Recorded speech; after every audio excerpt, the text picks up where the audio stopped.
Movie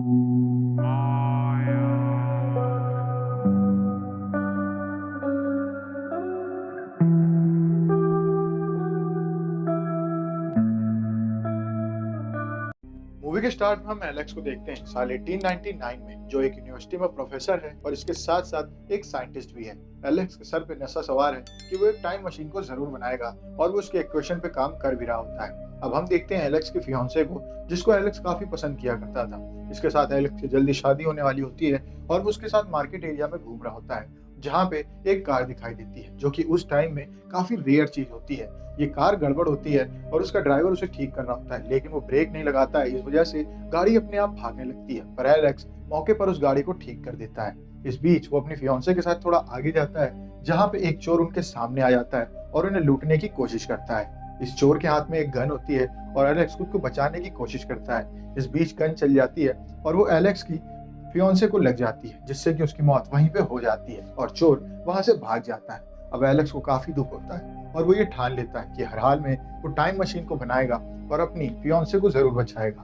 वो लगभग 4 साल अपनी जिंदगी के बर्बाद करता है और बराबर काम करता रहता है, जहां 1903 में वो आखिरकार अपनी टाइम मशीन को बनाने में सफल हो जाता है। और जैसे ही उसकी टाइम मशीन बनती है, वो पहुंचता है उस समय में जिस दिन उसकी फियांसे की मौत हुई थी। वो अपनी फियांसे को लेकर के दूसरी ओर जाने लगता है कि तभी हम देखते हैं वो गाड़ी फिर से वहां आ जाती है और एलेक्स उस गाड़ी को रिपेयर करने लगता है और इस बीच वो गाड़ी चल जाती है और उसकी फियांसे उस गाड़ी के नीचे आकर के मर जाती है।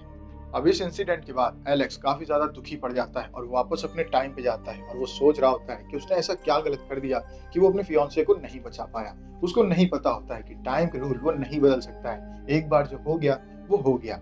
इसके बाद एलेक्स जाता है साल 2030 में, वो वहां पे हेल्प मांगने के लिए जाता है कि कुछ लोग उसकी हेल्प कर सकते हैं, क्योंकि इस समय में उसका ये मानना होता है कि काफी ज्यादा आधुनिक दुनिया हो गई होगी, जहाँ पे हम देखते हैं कि चांद पे माइनिंग चल रही होती है और इंसान बहुत आगे निकल चुका है। वो एक लाइब्रेरी में पहुंचता है, जहाँ पे उसे एक एआई दिखाई देता है।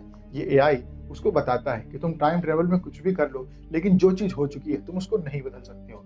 अपने आंसर पाने के बाद एलेक्स को काफी बुरा लगता है, क्योंकि जिस उम्मीद से यहाँ पे वो आया था वो चीज तो हो नहीं सकी। उल्टा उसको जब जवाब मिले हैं उनके हिसाब से, वो अपने फियांसे को कभी बचा ही नहीं सकता है।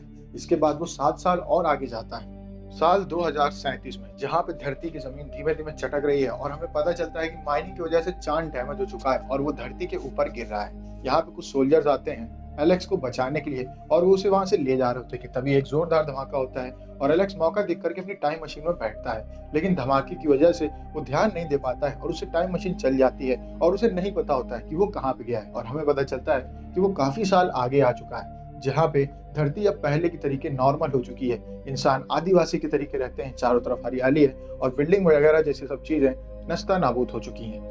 अब एलेक्स की जब आंख खुलती है तो वो देखता है कि वो कुछ कबीले वालों के पास है। ये लोग दीवार पर रहते हैं, यानी कि पहाड़ की चट्टानों पर घर बना के रहते हैं और जमीन से दूर रहते हैं। इन सभी लोगों को एलेक्स अपना दुश्मन लगता है और ये उसे जान से मारने की कोशिश करते हैं। तभी यहाँ पे एंट्री होती है मारा की, जो एलेक्स की भाषा को समझती थी। वो उससे बात करते हुए कहती है कि तुम्हें मेरे तरीके से रहना होगा, तभी तुम यहाँ पे बच पाओगे।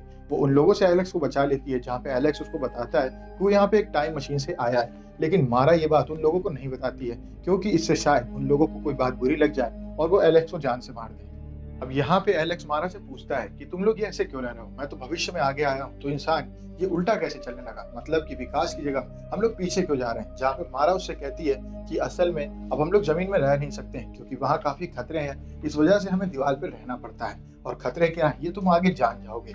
अब इसके बाद रात को जब एलेक्स सो रहा होता है, तब उसे एक सपना दिखाई देता है, जिसमें उसे एक सफेद आंख वाला आदमी और इसके साथ साथ एक अजीब से मुंह की दीवार दिखाई देती है। वो घबरा करके उठता है और वो देखता है कि मारा के भाई को भी यही सपना आया है। तभी मारा कहती है कि ये नॉर्मल है, यहाँ पे सबको एक ही सपना आता है और उसमें वही आंखें दिखाई देती है। जिसके बाद एलेक्स इन सब चीजों को नॉर्मल समझ करके सो जाता है। अब इसके बाद अगले दिन मारा एलेक्स को घुमाने के लिए जाती है जगहों पे, जहाँ पे एलेक्स देखता है कि कैसे बिल्डिंगें फूट चुकी हैं और यहाँ चारों तरफ सिर्फ तबाही मची हुई है। इस बीच वो अपनी टाइम मशीन की तरफ जाने लगता है और जैसे उसे अपनी टाइम मशीन मिलती है, उसके पास मारा भाग करके आती है और उससे कहती है कि तुम प्लीज मेरे भाई को भी यहाँ से ले जाओ।